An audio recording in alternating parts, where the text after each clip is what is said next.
Monsieur Sadio, on va continuer. D'accord. Les habitudes font la différence, surtout quand elles boostent votre santé. Alors, adoptez les bonnes et votre corps vous dira merci. Est-ce que vous êtes capable de répertorier une liste de bonnes attitudes que chacun d'entre nous doit mener et une liste de mauvaises attitudes, dans la mesure où on se dit que les personnes prennent vraiment soin d'eux, mais toutefois n'arrivent pas à obtenir le résultat escompté, c'est-à-dire toujours rester en santé. Voilà. J'ai dans le livre SPO, le dernier chapitre, je reviens dessus longuement. Allez, je demande si vous êtes un 111. Et si vous êtes un 111, il y a 11 habitudes qui font que si vous avez ça, vous devez forcément matérialiser la santé physique optimale. Donc, je préfère inviter vos éditeurs à s'approprier le livre et aller au dernier chapitre, où ils vont véritablement, je peux citer quelques-uns au passage. Allez-y. Première habitude, j'ai dit, l'être humain n'est pas malade. L'être humain est sale. Parce que le fait qu'on dit que quelqu'un est malade, oui, je dis que l'être humain n'est pas malade. L'être humain est sale. C'est-à-dire qu'en réalité, il souffre de l'auto-intoxication. Parce qu'il n'est pas plus conscient de ce qu'en réalité, la maladie, c'est le mal qui s'exprime au travers de lui. C'est un malaise. Malade, c'est être dans un état de mal-être. Et ce mal-être-là, généralement, c'est le petit diable que j'appelle la saleté qui s'est accumulée à l'intérieur de son côlon, qu'il n'a pas su éliminer. Pour preuve, je dis toujours, je rappelle toujours aux gens, c'est difficile dans une ville, par exemple, comme Douala, de faire 7 jours sans se laver. Et je parle bien là de la saleté au-dessus du corps. Comment est-ce que vous espérez pouvoir faire 7 jours avec des déchets accumulés dans votre côlon sans les éliminer et matérialiser une bonne forme physique? Ce n'est tout simplement pas possible.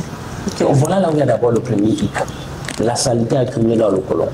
Donc une habitude saine qui permet à quelqu'un d'être en santé, d'être en pleine forme, c'est de se détoxifier.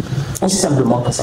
Non, monsieur, vous êtes en train de dire que les gens sont sales. Absolument. Peu importe les actions qu'ils mènent au courant de la journée ou bien au quotidien pour pouvoir se maintenir en santé, au finish, ils restent toujours sales. Justement, parce que s'ils ne se sont pas détoxifiés, ils sont sales. Et s'ils ne se sont pas détoxifiés, et parce qu'ils sont sales, ils vont matérialiser le mal-être. Parce que le problème, c'est que les gens ont comme l'impression que la maladie, c'est un esprit. Ce n'est pas un esprit.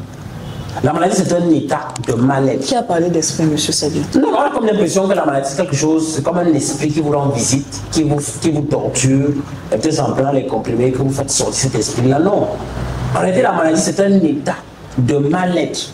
Ça veut dire que le mal-être s'exprime au travers de ce qu'il y a quelque chose qui ne fonctionne plus bien en vous. Parce qu'être en santé, c'est quand tout fonctionne bien dans votre corps. Tout est OK. Vous êtes à l'aise, vous êtes heureux, vous êtes bien. Mais l'inverse, c'est qu'il y a quelque chose, au moins une petite chose qui ne marche plus bien dans votre corps.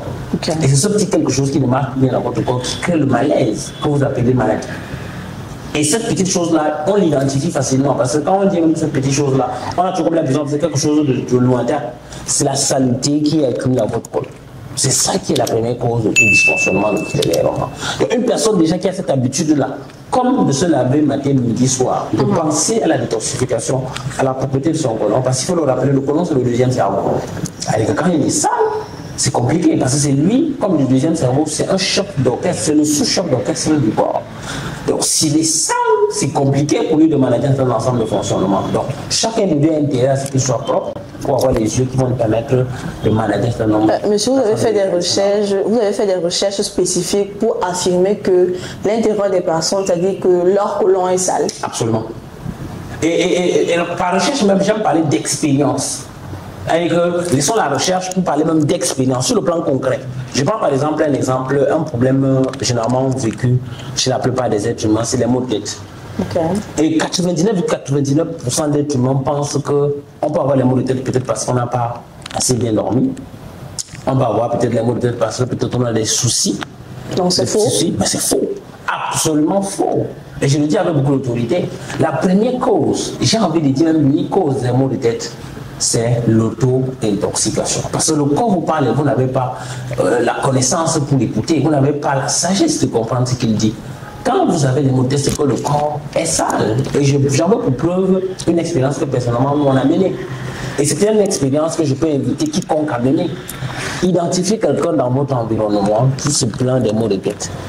et faites-lui faire une détox. Et voyez si après il va se prendre encore des mots. C'est une expérience que tout le monde peut mener à son petit niveau. Alors que vous avez une personne qui dit j'ai les maux de tête, vous lui faites faire une détox et vous verrez s'il va encore se prendre les maux de tête. Vous savez peu importe s'il dort pas, peu importe. Pour vous, quand quelqu'un vous dit qu'il a mal à la tête, il a mal, je sais pas, ça veut dire automatiquement qu'il est sale. La première cause, c'est la détox. Il faut le détoxifier. C'est la première cause. Parce que si vous êtes propre dedans dans votre colonne, vous ne pourrez pas manifester les maux de tête. Peu importe si vous dormez une heure de temps, peu importe la taille de vos soucis, vous n'aurez pas de maux de tête. Je le dis et je le réaffirme. Les maux de tête, c'est le corps qui vous parle. C'est comme si le corps sonnait. Je suis ça. C'est un peu comme la perte d'appétit quand vous êtes malade. Je reviens encore sur la maladie. Malade, c'est que le corps est mal à l'aise. Et quand vous êtes malade, vous n'avez plus l'appétit. Le manque d'appétit, c'est le corps qui vous dit que je ne veux plus que vous surchargez mon organisme avec la saleté que vous n'avez pas préalable à éliminer. Avec laisser le mettez de manger plus. Quand vous êtes malade, peu importe ce que vous avez l'habitude d'aimer, vous cessez de vous perdre l'appétit pour ce que vous aimez le plus. Parce que votre corps est en mode je ne prends plus rien, je n'accepte plus rien. J'ai besoin que vous enlevez d'abord quelque chose. Et enlevez cette chose-là. Et on va voir maintenant l'appétit à revenir. C'est comme ça que le corps part. Malheureusement, dans un environnement où on recommande plutôt davantage de consommer pour boire des médicaments. Alors que le corps vous parle dans un langage que tout le monde peut comprendre. Le corps ne parle pas votre langue maternelle, mais le corps parle un langage universel que tout le monde peut comprendre. Et il faut étudier ce langage-là pour comprendre et communiquer efficacement avec son corps. Pour le comprendre, il répond à ses exigences. Et quand vous le faites, comment est-ce que vous n'allez pas être en santé physique optimale? Ça revient à ce que je disais la dernière fois. Ça veut dire que c'est toujours à votre avantage dans la mesure où si les gens ont besoin de se détoxifier, permis 111 est là. C'est ça, non? Bon, quand vous parlez d'avantage, je ne comprends pas toujours quand vous le dites. L'avantage ici, c'est que vous n'êtes pas en train de proposer un produit détox à des personnes gratuitement. Parce que le fait qu'il soit dans la condition de mal-être ou bien de saleté intense ou bien à l'intérieur de leur corps, voilà, ça vient à votre avantage dans la mesure où, ok, vous dites que bon, voilà, permis 111 à la solution, je viens vous proposer nos produits détox, ça va automatiquement nettoyer l'intérieur de votre corps. Ok, revenons sur la vie globalement. Regardez comment est-ce que le monde fonctionne. Si vous avez un problème, il faut qu'on apporte la solution. Parce que je ne sais pas si vous voyez beaucoup plus ce que nous gagnons ou bien ce que les autres gagnent. Quand je prends un individu qui a besoin d'un détox, qu'est-ce que moi je lui apporte? Est-ce que la valeur ajoutée qu'il me donne est supérieure à la valeur ajoutée que moi je lui offre? Si aujourd'hui, grâce à ma détox, vous avez plus un an de vie, est-ce que vous pensez qu'il y a un prix que vous pouvez me donner pour avoir un an de plus sur cette terre? Il y a un prix que vous pouvez payer pour ça. Non. Si grâce à ma détox, vous pouvez avoir plus de 10 ans encore à vivre, je vous dis qu'il y a des patients qui arrivent chez nous dans un état où ils ont déjà rédigé leur testament. Ils sont à l'article de la mort. Et grâce à nos solutions, ils revisent leur testament. Vous pensez qu'il y a un prix pour ça? Normalement, vous pensez que si quelqu'un doit payer un prix pour ça, il paierait combien? Pour équivaloir à ce qu'on lui apporte en valeur ajoutée. Donc en termes de valeur ajoutée, il n'y a pas d'égal. Vraiment, parce que nous leur apportons une valeur ajoutée qui est infinie, qu'on ne peut pas matérialiser financièrement.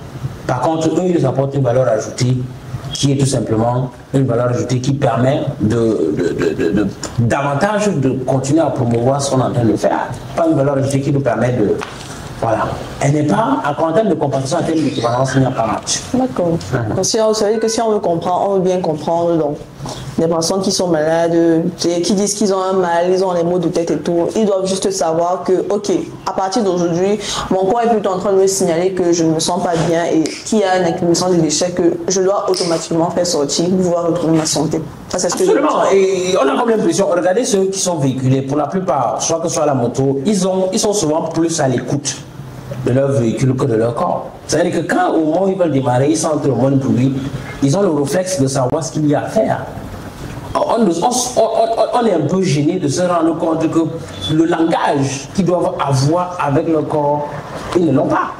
C'est-à-dire qu'ils sont plus à l'écoute d'une voiture qu'ils ont achetée, d'une moto qu'ils ont achetée ou d'un vélo qu'ils ont acheté par rapport à leur propre véhicule corporel. C'est effrayant à la limite.